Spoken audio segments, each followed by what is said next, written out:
മിശിഹായിൽ അനുഗ്രഹീതരായവരെ, ദിവികാരുണ്യ ഈ ദിവസം നിങ്ങളെയും നിങ്ങളുടെ കുടുംബങ്ങളെയും സമൃദ്ധമായി അനുഗ്രഹിക്കുകയും അവിടുത്തെ കൃപകൾ കൊണ്ടും അനുഗ്രഹങ്ങൾ കൊണ്ടും നിങ്ങളെ ഓരോരുത്തരെയും നിറയ്ക്കുകയും ചെയ്യട്ടെ എന്നും പ്രത്യേകമായിട്ട് പ്രാർത്ഥിക്കുകയാണ്.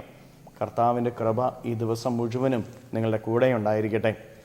വിശുദ്ധ ലൂക്കായുടെ സുവിശേഷത്തിൻ്റെ 7-ാമത്തെ അധ്യായത്തിൻ്റെ 18 മുതൽ 23 വരെയുള്ള തിരുവചന ഭാഗങ്ങളിൽ സംഭവിക്കുന്നതെല്ലാം യോഹന്നാൻ്റെ ശിഷ്യന്മാർ കണ്ട് യോഹന്നാൻ്റെ അരികിൽ ചെന്ന് പറയുകയാണ് ഈശോ പ്രവർത്തിക്കുന്ന എല്ലാ കാര്യങ്ങളെക്കുറിച്ചും.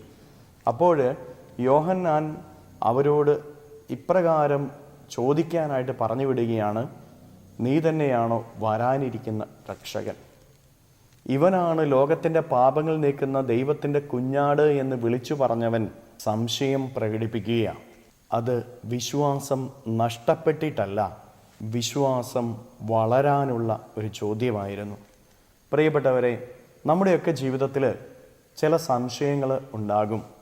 പക്ഷേ ആ സംശയത്തിൽ നിന്ന് നിരാശയിലേക്കല്ല നമ്മൾ പോകേണ്ടത്, അവിശ്വാസത്തിലേക്കല്ല പോകേണ്ടത്. ആ സംശയത്തിൽ നിന്ന് വിശ്വാസത്തിൻ്റെ ആഴത്തിലേക്ക് പോകാനായിട്ട് നമുക്ക് ഓരോരുത്തർക്കും സാധിക്കണം. യോഹന്നാൻ വിശ്വാസം വളർത്തുന്നതിന് വേണ്ടി, ഉറപ്പിക്കുന്നതിന് വേണ്ടിയിട്ടാണ് ഇത് ചോദിക്കുന്നത്. ഇതുപോലെ ദൈവീകമായ കാര്യങ്ങളിൽ സംശയമുണ്ടാകുമ്പോൾ വിശ്വാസത്തിൻ്റെ ആഴങ്ങളിലേക്ക് ഇറങ്ങാനായിട്ട്, ആ സംശയത്തെ മാറ്റാനായിട്ട് നമുക്ക് ഓരോരുത്തർക്കും സാധിക്കണം. രണ്ടാമതായിട്ട് സുവിശേഷത്തിൽ നമ്മൾ കാണുന്നത്, ഈശോ ഞാനാണ് രക്ഷകനെന്ന് പറയുന്നില്ല. പകരം ഈശോ സംഭവിക്കുന്ന കാര്യങ്ങളെക്കുറിച്ചെല്ലാം പോയി യോഹന്നാനോട് പറയുക എന്നാണ് പറയുന്നത്.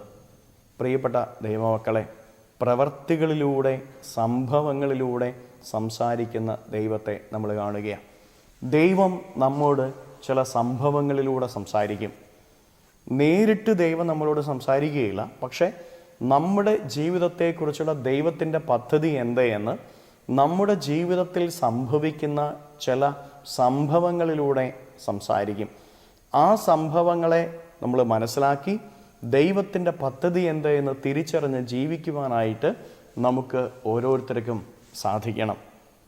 വീണ്ടും ഈശോനാഥൻ ഈ സുവിശേഷത്തിൽ പറയുകയാണ്, എന്നിൽ ഇടർച്ചയുണ്ടാകാത്തവൻ ഭാഗ്യവാനെന്ന്. ഈശോ പ്രവർത്തിക്കുന്നത് നമ്മുടെ കണക്കുകൂട്ടലുകൾക്കനുസരിച്ചായിരിക്കില്ല, നമ്മുടെ പ്രതീക്ഷയ്ക്കൊത്തായിരിക്കില്ല. അവിടുത്തെ ഹിതമെന്താണോ, അവിടുത്തെ ഇഷ്ടമെന്താണോ അതിനനുസരിച്ചേ അവിടുന്ന് പ്രവർത്തിക്കുകയുള്ളൂ. നമ്മൾ കരുതുന്ന പോലെ ദൈവം പ്രവർത്തിക്കുമെന്ന് നമ്മൾ ആരും കരുതിയേക്കരുത്. ദൈവത്തിന് ഇഷ്ടമുള്ളത് അവിടുന്ന് പ്രവർത്തിക്കും. അത് സ്വീകരിക്കുക. അതൊരിക്കലും നമ്മുടെ നാശത്തിന് വേണ്ടിയായിരിക്കില്ല, നമ്മുടെ രക്ഷയ്ക്ക് വേണ്ടിയായിരിക്കും. ഈ ചിന്തകൾ ഹൃദയത്തിൽ സൂക്ഷിച്ചുകൊണ്ട് കരങ്ങളെ യാചനയോടെ പിടിച്ച് അവിടുത്തെ പക്കലേക്ക് നമ്മുടെ ജീവിതത്തെ കൊടുത്ത് നമുക്ക് സ്തുതിക്കാം. ഹല്ലേലൂയ. ഈശോയെ നന്ദി. Hallelujah, hallelujah, hallelujah, hallelujah, hallelujah, hallelujah, hallelujah, hallelujah, hallelujah.